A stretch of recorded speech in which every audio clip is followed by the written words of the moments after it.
അനാവശ്യമായ ബഹുമാനം നൽകി നമ്മളിൽ പലരും നശിപ്പിച്ച് കളഞ്ഞ ഒരു വിഭാഗം ആളുകളാണ് അധ്യാപകർ. ഇങ്ങനെ കഴിഞ്ഞ വീഡിയോയിൽ ഞാനൊരു പ്രസ്താവന നടത്തിയപ്പോൾ ഒരുപാട് ആളുകൾ കയറി എന്നെ പൊങ്കാലയിട്ടു. അധ്യാപകർ അങ്ങനെയൊന്നും അല്ല, നന്നായിട്ട് പഠിപ്പിക്കുന്ന അധ്യാപകരുണ്ട്, ശരിയാണ്. നമ്മുടെയൊക്കെ പ്രതീക്ഷയ്ക്കനുസരിച്ച് അല്ലെങ്കിൽ പഴയ കാലങ്ങളിൽ ഒരു അധ്യാപകൻ അല്ലെങ്കിൽ അധ്യാപികയ്ക്ക് സമൂഹം നൽകുന്ന ആ ബഹുമാന്യത അർഹിക്കുന്ന ആളുകൾ ഇന്നത്തെ കാലത്ത് വളരെ കുറവാണ് എന്നുള്ള ഒരു വസ്തുതയിലേക്കാണ് ഞാൻ വിരൽ ചൂണ്ടിയത്.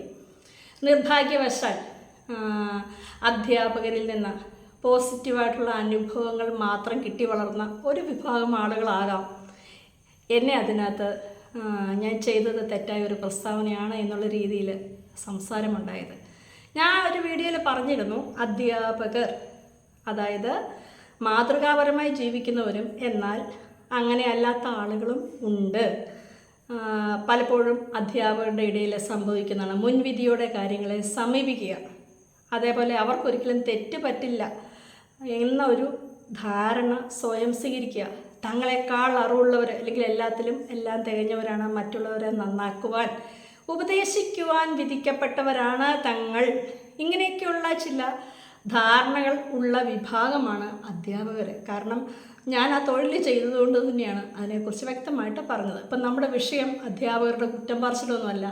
ഇന്ന് അല്ലെങ്കിൽ ഇന്നലെ ഒക്കെ നിങ്ങൾ ന്യൂസിൽ കണ്ട ഒരു കാര്യമാണ്, ഒരു +2 അധ്യാപിക അവരുടെ അമ്മായിമ്മേനെ അകാരണമായിട്ട് മർദ്ദിച്ച് അവശയാക്കിയത് വീഡിയോ എടുക്കുകയോ പ്രചരിപ്പിക്കുകയോ ഒക്കെ ചെയ്ത കേസായി അവർക്ക് ജോലി പോവുകയും പ്രശ്നങ്ങളിലേക്കൊക്കെ പോകുന്ന ഒരു കാഴ്ച പലപ്പോഴും നമ്മൾ വായിച്ചിട്ടുണ്ട്. മദ്രസയിലും അല്ലാതെ സ്കൂളുകളിലൊക്കെ ആയിട്ട് ഉസ്താദുമാരെ അല്ലെങ്കിൽ കുട്ടികൾക്ക് അറിവ് പകർന്നു കൊടുക്കുന്ന പല വ്യക്തികളും ഈ കുട്ടികളെ ലൈംഗികമായിട്ട് ദുരുപയോഗിക്കുന്നു.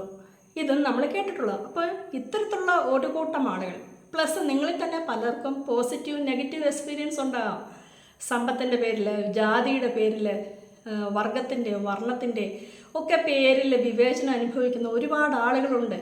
കേരളത്തിലെ സമീപകാലത്തായിട്ട് അധ്യാപകരുടെ മാനസിക പീഡനത്തിൽ ആത്മഹത്യ ചെയ്ത കുട്ടികൾ, ഹൈസ്കൂൾ കുട്ടികളുണ്ട്, +2 സ്റ്റുഡൻസ് ഉണ്ട്, എൻജിനീയറിംഗ് വിദ്യാർത്ഥികളുണ്ട്. അപ്പോൾ ഇതിനെക്കുറിച്ചൊക്കെ വിരൽ ചൂണ്ടുന്ന ഈ സ്ഥാനത്തേക്ക് അർഹതയില്ലാത്ത ആളുകൾ കടന്നു വരുന്നുണ്ട് എന്നുള്ളത് തന്നെയാണ്, ഇതൊരു റിയാലിറ്റിയാണ്. കാരണം എനിക്കുണ്ടായ അനുഭവങ്ങൾ അല്ലെങ്കിൽ എൻ്റെ സുഹൃത്തുക്കൾക്കുണ്ടായ അനുഭവങ്ങളൊക്കെ പറയുമ്പോൾ അങ്ങനെയൊന്നും ഇല്ല എന്ന് പറയുന്നത്, അല്ലെങ്കിൽ അധ്യാപകരെക്കുറിച്ച് മോശമായിട്ടൊന്നും സംസാരിക്കാൻ പാടില്ല എന്ന് ചിന്തിക്കുന്ന ആളുകൾ എന്ന് പറയുന്നത് അവർക്ക് അധ്യാപകരിൽ നിന്ന് പോസിറ്റീവായിട്ടുള്ള എക്സ്പീരിയൻസ് മാത്രം ലഭിച്ചിട്ടുള്ളവരും ഏതൊരു കാര്യത്തെയും വിമർശന ബുദ്ധിയ അല്ലെങ്കിൽ അതിൻ്റെ പോസിറ്റീവും നെഗറ്റീവും കൃത്യമായിട്ട് മനസ്സിലാക്കാതെ എല്ലാത്തിനും വെറുതെ കണ്ണടച്ച് ഇരുട്ടാക്കിക്കൊണ്ടോ അല്ലെങ്കിൽ അധ്യാപകർ, അച്ഛന്മാർ അല്ലെങ്കിൽ പുരോഹിതന്മാർ അല്ലെങ്കിൽ ഉസ്താദുമാർ, മുഖ്യമന്ത്രി, ഇങ്ങനെ ചില പദവിയിലിരിക്കുന്ന ആളുകളെക്കുറിച്ചൊന്നും നമ്മളൊന്നും പറയാൻ പാടില്ല. അതൊക്കെ ശരിയല്ല, നമ്മുടെ വിവരക്കേടാണ് എന്ന് ധരിച്ചു പോകണം. അല്ലെങ്കിൽ അത്തരത്തിലുള്ള ഒരു ധാരണ നമ്മുടെയൊക്കെ മനസ്സിൽ കുത്തിവെച്ചതുകൊണ്ട് സംഭവിച്ചു വരുന്ന ചില കുഴപ്പങ്ങളാണ്. ഇപ്പം നമ്മൾ പറയാൻ വന്നത് അധ്യാപകർക്ക് വേണ്ടുന്ന ചില മാർഗനിർദ്ദേശങ്ങൾ എന്ന് പറഞ്ഞാൽ, അധ്യാപകർക്ക് അറിവ് മാത്രം പോരാ. അതായത് IQ ടെസ്റ്റൊക്കെ നമ്മൾ കേട്ടിട്ടുള്ള പോലെ EQ ടെസ്റ്റ്, അല്ലെങ്കിൽ അത് എത്രമാത്രമാണ് ഒരാൾക്ക് ഒരു സാഹചര്യത്തോട് വൈകാരികമായിട്ട് അവരെ നേരിടുന്ന എങ്ങനെയാണ് എന്ന് മനസ്സിലാക്കാനുള്ള ഒരു ടെസ്റ്റ് കൂടെ അത്യാവശ്യം നടത്തേണ്ട കാലഘട്ടമാണ് ഇത് എന്നുള്ളതാണ്. അതേപോലെ ഏതൊരു പ്രൊഫഷനും അതിനനുയോജ്യമായ ആപ്റ്റിറ്റ്യൂഡും ഉണ്ടാവണം. ഈ രണ്ട് കാര്യങ്ങളും കൃത്യമായിട്ട് മനസ്സിലാക്കാതെ അറിവിൻ്റെ വെളിച്ചത്തിലോ അല്ലെങ്കിൽ പലപ്പോഴും നമുക്കറിയാം കൈക്കൂലി വാങ്ങിയൊക്കെ പല പോസ്റ്റിലോട്ട് എത്തുന്ന അധ്യാപകരുണ്ട്, റെക്കമെൻഡിൻ്റെ പുറത്ത് എത്തുന്നവരൊക്കെ ഉണ്ട്. മാനേജ്മെൻറ്റ് സ്കൂളിലൊക്കെ പലപ്പോഴും സംഭവിക്കുന്ന കാര്യങ്ങളാണ്. ഇപ്പോൾ ഇങ്ങനെയുള്ള കാര്യങ്ങളിൽ അല്ലെങ്കിൽ മറ്റു ചില പൊളിറ്റിക്കൽ ബന്ധങ്ങളുടെ പുറകെ, അപ്പോൾ ഈ അറിവിനും അപ്പുറത്തേക്ക് അവർ അധ്യാപകർക്ക് വേണ്ടുന്ന വേറെ ചില ഗുണങ്ങൾ എന്തൊക്കെയാണ് നമ്മളൊക്കെ കൃത്യമായിട്ട് മനസ്സിലാക്കുക. അതേപോലെ ഒരു ജോലിക്ക് വെക്കുന്നതിന് മുന്നേ ഇവരുടെ അറിവ് പരിശോധിക്കുക, അല്ലെങ്കിൽ കുറച്ച് GK പരിശോധിക്കുക, അവരുടെ ക്ലാസ് എടുക്കുന്നത് എങ്ങനെയാണ് എന്നതിനും അപ്പുറത്തേക്ക് ഇവരെ കൃത്യമായിട്ട് സൈക്കോളജിക്കലായിട്ടുള്ള ടെസ്റ്റുകൾക്ക് വിധേയമാക്കണം. കാരണം അല്ലാത്തതുകൊണ്ടാണ് പലപ്പോഴും അധ്യാപകന്മാരെ അവനവനേക്കാൾ പ്രായം കുറവുള്ള അവനവൻ്റെ സ്റ്റുഡൻസിൻ്റെ ഒപ്പം ഒളിച്ചോടി പോകുന്ന വാർത്ത നിങ്ങൾ കേൾക്കുന്നത്, അല്ലെങ്കിൽ മിസ്യൂസ് ചെയ്യുന്ന കാര്യം. ഇതേപോലെ പുരുഷ അധ്യാപകർ പലപ്പോഴും അവരുടെ കുട്ടികളെ ലൈംഗികമായിട്ട് പീഡിപ്പിക്കുന്ന വാർത്തകൾ നമ്മൾ കേൾക്കുന്നുണ്ട്. അല്ലെങ്കിൽ അകാരണമായിട്ട് മാനസികമായിട്ട് ഇവരുടെ വീട്ടിലുണ്ടാകുന്ന പ്രശ്നങ്ങൾ, അല്ലെങ്കിൽ സ്ത്രീകളായിട്ടുള്ള അധ്യാപകന്മാരൊക്കെ പലപ്പോഴും അവരുടെ ബയോളജിക്കൽ പ്രോസസ്സ്, പ്രത്യേകിച്ച് പീരീഡ്സ് ഒക്കെ ആയിരിക്കുന്ന സമയങ്ങളിലുണ്ടാകുന്ന കഠിനമായ സ്ട്രെസ്സ്, ടെൻഷൻ, വേദന, ബുദ്ധിമുട്ട്, അല്ലെങ്കിൽ വീട്ടിൽ ഉള്ള പ്രശ്നങ്ങൾ, ഈ ഒരു സമയത്തൊക്കെ കുട്ടികളെ അകാരണമായിട്ട് ശിക്ഷിക്കുക, അവരോട് മറ്റു രീതിയിൽ മോശമായിട്ട് പെരുമാറുക. ഇതിന് വേണ്ടിയിട്ടാണ് അടുത്ത കാലത്ത് ചില പരിഷ്കാരങ്ങളൊക്കെ വന്ന് മാസത്തിൽ ഒരു ദിവസം അല്ലെങ്കിൽ 2 ദിവസമൊക്കെ ടീച്ചേഴ്സിന് അവധി കൊടുക്കുന്നത്. അതൊക്കെ ശരിയായ ഒരു തീരുമാനമാണ്. അപ്പോൾ ഇങ്ങനെയുള്ള കാര്യങ്ങൾ നമ്മൾ കൃത്യമായിട്ട് മനസ്സിലാക്കി ഇവരെ ഇത്തരത്തിലുള്ള ടെസ്റ്റുകൾക്കും നിയന്ത്രണങ്ങൾക്കും ഇതെല്ലാം വിധേയമാക്കിയതിന് ശേഷം മാത്രം, അതായത് ഒരിക്കൽ മാത്രമല്ല, ഒരു വർഷത്തിൽ എല്ലാ വർഷത്തിലും ടീച്ചേഴ്സിന് ഈ IQ ടെസ്റ്റ്, ഇത്തരത്തിലുള്ള ടെസ്റ്റുകളൊക്കെ നടത്തേണ്ട കാലഘട്ടത്തിലാണ് നമ്മൾ പോകുന്നത്. കാരണം വിദേശ രാജ്യങ്ങളിലൊക്കെ കൃത്യമായിട്ട് ടീച്ചേഴ്സിന് ഇവാലുവേറ്റ് ചെയ്യുന്നുണ്ട്, അവർക്ക് ക്ലാസ്സുകൾ നൽകുന്നുണ്ട്. നമുക്കിവിടെ എന്തെങ്കിലുമൊക്കെ ക്ലസ്റ്റർ ക്ലാസ്സോ അല്ലെങ്കിൽ എന്തെങ്കിലുമൊക്കെ ക്ലാസ്സുകളൊക്കെ പണ്ടൊക്കെ നൽകും. പക്ഷേ അതിൽ നിന്നൊന്നും പ്രത്യേകിച്ച് വലിയ അത് കരിയർ അല്ലെങ്കിൽ ആ ഒരറിവിനെ മെച്ചപ്പെടുത്തുക എന്നതിലുപരി കുട്ടികളെ പ്രത്യേകമായിട്ട് മനസ്സിലാക്കുന്നതിന് അവർക്ക് വേണ്ടുന്ന കാര്യങ്ങൾ പകർന്നു കൊടുക്കാനോ അല്ലെങ്കിൽ മൂല്യങ്ങൾ, ഇതൊക്കെ ഒത്തിരി കൊടുക്കേണ്ട കാര്യങ്ങൾ കൊടുക്കാൻ പലപ്പോഴും അധ്യാപകർക്ക് കഴിയുന്നില്ല.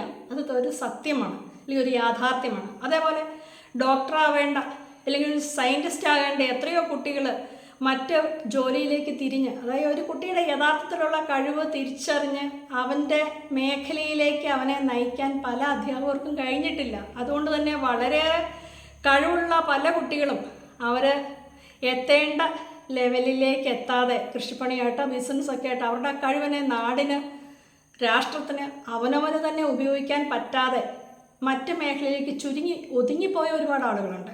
കുട്ടികളെ കൃത്യമായിട്ട് മോട്ടിവേറ്റ് ചെയ്യാൻ കഴിയാത്ത ആളുകളുണ്ട്. അത് അവരുടെ അറിവുകേടാണ് പലപ്പോഴും.